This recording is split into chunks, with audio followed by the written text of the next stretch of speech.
Yo, we out here with M.anifest, you know, straight out of Ghana into SA. Firstly, man, welcome to the home. Thank you, my brother. Say the home of hip hop. What? It's an argument to be made. Yeah, welcome to the home of hip hop. You know, in South Africa. Dare me to say Africa, you know. Hey man, it's so hip hop how you are claiming the space. I think it's it. That's it. No other competition. Yo, firstly, my G, why are you in the country? What's going on? Well, this time I'm here for two reasons. Came to shoot a video for a collab I did with Mikasa that we put out soon.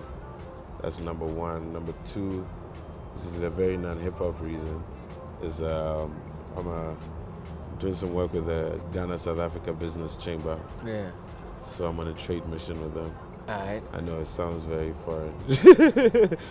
Yeah, but it's cool. It's you dress like you're on a trade mission. Yeah, you know what understand. I mean? You know what I mean? I'm bringing some of that swaggy King Cole thing into that space, you know. You know what I mean? Yeah. Out here. Yeah. Now a lot of people have seen you on doing some work with Proverb. I mean, from a South African perspective. Yeah. They've seen you doing work with Proverb. They've seen you doing work with WHP. I mean, a lot of your content is very lyrical and I mean, but you're a songwriter by default. And within hip hop right now, but where we at, what's the view in Ghana with regards to rap? You know, is everyone on 808? Is everybody on lean? Is everybody on lean, taking their mother's panado and crushing it?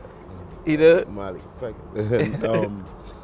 From our view, I think the more dominant motif is more Afrobeats, rather. You know, that is a more dominant view. So you find the hip hop crossbreeding with that a bit more, but definitely trap is everywhere. You know. Can't escape the trap. You can't trap by the trap. You know? And it's not necessarily bad. Sonically, I think music evolves. Yeah. So people have come to use it, and I use some of that sonic texture sometimes. But I think is what you were talking about, which is content-wise, people get trapped not just by the music, but by having to repeat that similar content. Yeah. Molly, me, this, that. Yeah. Me. I don't know what Molly is personally. I mean, I do, but I mean, I don't personally have an encounter with all these things. So how would I be rapping about them? Yeah. So I think in Ghana, maybe the tension is not as high because it still seems distant. Yeah. But yeah, I come across young cats who are trying to mimic that very heavy, not even adapting it. You know. I mean, are the kids though taking lead? You know, I hear a lot of the demos that I get sent from kids, and everybody's on some lean. You know, lean is like the new weed. You know what I mean? I mean, you know what they said? They said when I saw a video on YouTube about the evolution of drug culture and hip hop. Yeah. I think one thing they said was that in the beginning, it was like broken glass everywhere, describing poverty-stricken crackers destroying our community. Yeah. And then it moved to like, yo, I'm broke, so I had to move weight, and I'm still counting money since '88 to Jay-Z status thing, and then it became I'm a drug user.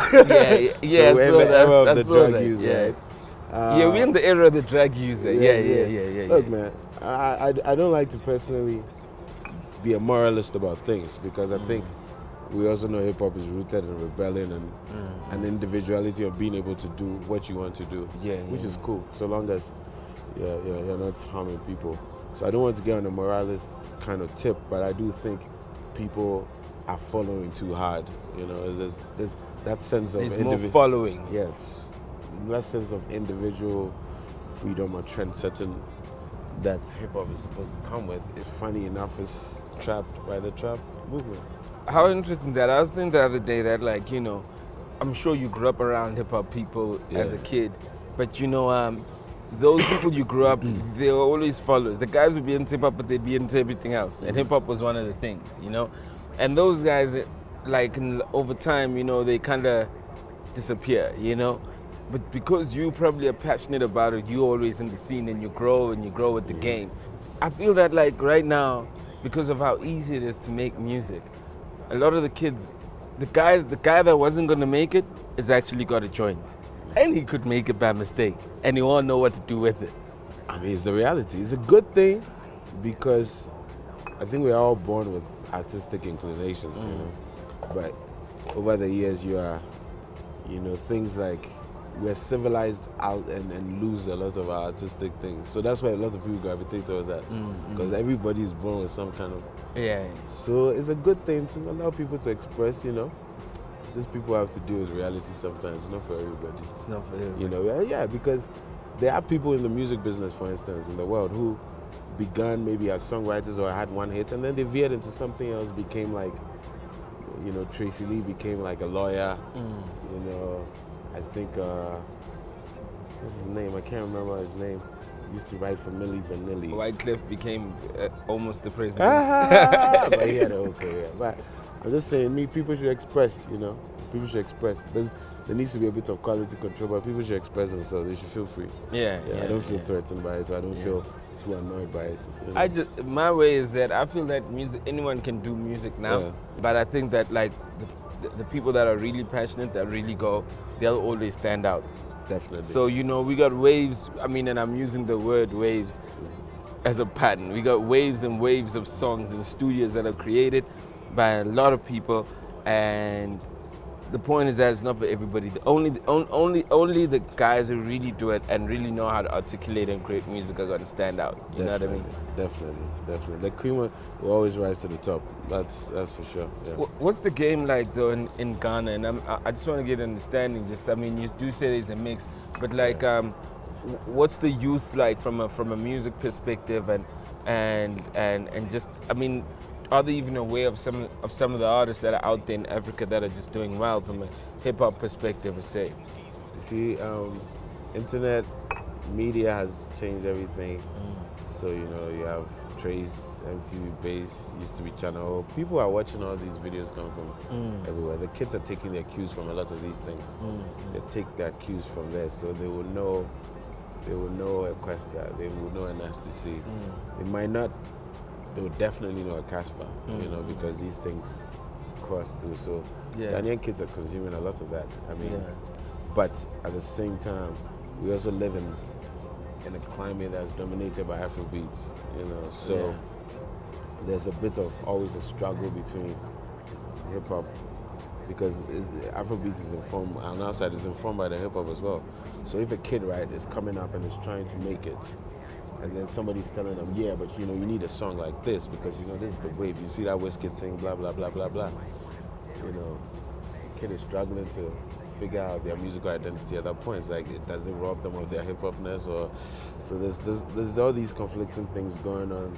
So sometimes we can be, no, we're not inward, but sometimes we can also be very consumed by hip-hop Afrobeats in our region, but we do hear everything that's going on. So Afrobeats essentially is almost like, from a mainstream perspective, for someone who can't put a finger to it, you'd say it's something like all the stuff that Drake is doing right now. I'm just because he's the biggest artist, right? So to put a finger to it, it'll be something like all the stuff that Drake is mixing up right now, obviously, like the one dance type of feel, you know, the stuff that is would that be, is that what we define as Afrobeats also in Ghana? I think that's part of it, but it's such a broad sound, you know what I mean? That's why I'm trying to like tap into what is the sound. It's such a broad sound, it's confused, and it evolves so quickly. Yeah. A couple of years ago, you remember the whole Azonto thing? Yeah, which came from Ghana. I think that's in line with Afrobeats, but it was a specific sound. Yeah. You know, it's like when I come here and I hear my tongue and pronouncing or something, what's it called? Struggle Central. And I immediately, it kind of feels like it's Afrobeats, you know what I mean? But it's a specific sound. So it's too broad. But right now is that mid-tempo wave that's the Afrobeats, like that Mr. Easy, them things. The mid-tempo is killing it, which is perfect for the hip-hop MCs because it's like, you know, you can have you can have stuff that is it's on a level, you're not forcing it, you know, you can be lyrical on some joints.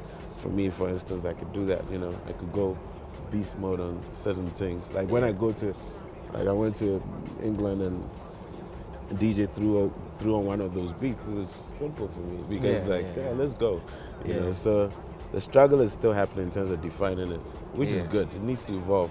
Immediately you just lock it down, it's a problem. And I mean, they can all coexist. Like Afrobeats is informed by everything. The reggae is informed by the high life, it's informed by the hip hop. Yeah. So different people can be in different. So there are MCs who people are seeing within this Afrobeats movement. I'm not necessarily there, but. Do you feel that, like, I mean, you were telling me that, like, by 2012 or something, you came to South Africa and the hip hop wasn't where it was, and you know, besides the hip hop, it's just like just Africa also. Do you feel that, like, we're coming closer? You know, do you feel that, like, there's? I know you've done stuff. You've done stuff with Proverb. You've done stuff with Jabba, Double HP, and at that time, I feel that it could have been such a. It was a sort of a big deal, like, yo, you know, such a stretch, you know. Do you feel that, like, things are becoming easier and even African creatives are getting closer? Yes, I definitely think so. I've seen the change. I think there's a combination of things that are responsible. One, the internet. Of course, yeah. Two, some of these things we all share, like award shows. Yeah. Like when people connect, they used to connect at Channel O Awards, or connect at MTV. Mamas, those kind of things. Yeah. Not big into award shows, but it's the reality of it. It's a space in which you find lots of different people. Yeah. And I think, thirdly, everybody's more ambitious. Everybody wants to be playing everywhere. So then naturally, what's the first thing you do? You do your research. You try and discover what's good there. And when you discover some of those things, you'll be like, oh, I like this. Yeah. And then some of these collabs will happen organically. For me, it's always happened organically. It's never, and the ones that don't happen, they are not meant to. But it's shrunk in that way because also people are ambitious. I think that's a big part of it. No MC or no musician is coming up. I won't say no, but no serious one is coming up and saying, you know what, I'm going to be the local champion. I'm going to be Joburg hero or whatever, and that's the end of my dream. Everybody is saying like, yo, I want to be playing like 30 countries in Africa a year. I want to do Europe, I want to go there, and that comes with then knowing the music of the place. Okay. Broadcast live